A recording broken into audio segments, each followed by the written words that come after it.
그래서 플라스틱에도 친환경 바람이 불면서 바이오 플라스틱을 제조하기 시작했습니다.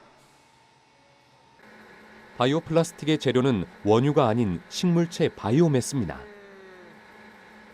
탄소 중립물질이란 일반적으로 우리 알고 있는 식물체 바이오매스를 얘기를 하는데, 성장기에 이산화탄소를 흡수해서 광합성 작용을 해서 전분이나 식물체를 만들게 되고, 나중에 얘네들이 썩어서 나중에 그 이산화탄소를 발생을 시켜도 성장기에 먹은 이산화탄소만큼만 이산화탄소를 내뿜기 때문에 지구상의 이산화탄소 총량을 증가시키지 않는 물질들, 소위 식물체들을 바이오매스라고 총칭을 하고, 그 바이오매스를 이용한 플라스틱류를 바이오 플라스틱 또는 친환경 플라스틱이라고 정의를 하고 있습니다.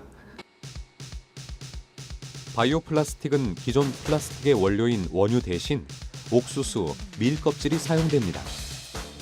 먼저 원재료들을 넣고 에어제트를 통해 고온 분말로 분쇄해줍니다. 곱게 갈려진 분말은 건조 과정을 거쳐야 하는데요. 왜 건조 과정을 거치는 건가요? 플라스틱은 근본적으로 수분에 굉장히 취약합니다. 수분은 플라스틱 물성자의 가장 중요한 부분들을 제어하기 때문에 수분은 무조건 제거를 해야 됩니다. 수분 제거율은 저희들이 0.5% 이하로 떨어뜨려야지 작업 공정에서 발포라든지 이런 뒤에 문제점이 발생하지 않습니다. 하지만 여태 분쇄한 원료로는 플라스틱 특성을 가지기 어려울 것 같은데요. 물론이죠.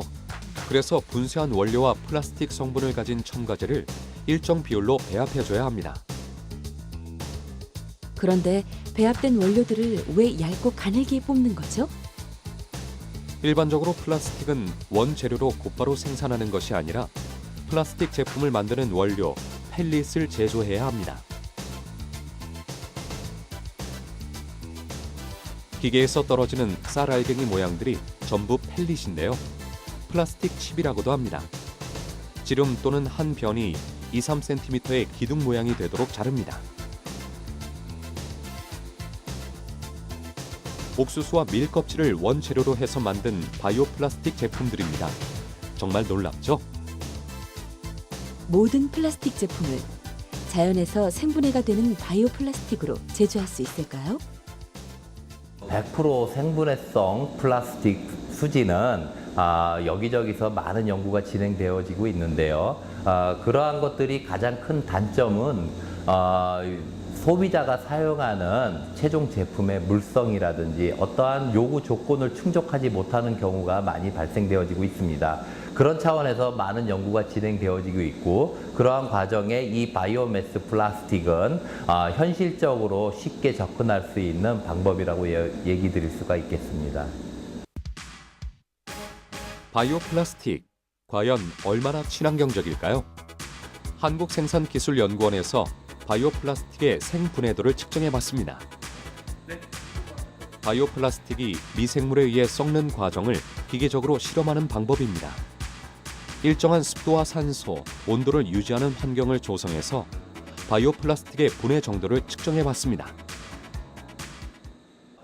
일반적으로 우리가 석유 자원을 통해서 얻어지는 석유의 원료를 이용했을 때는 분해 속도가 보통 100년 이상, 200년, 300년까지도 걸리는데요.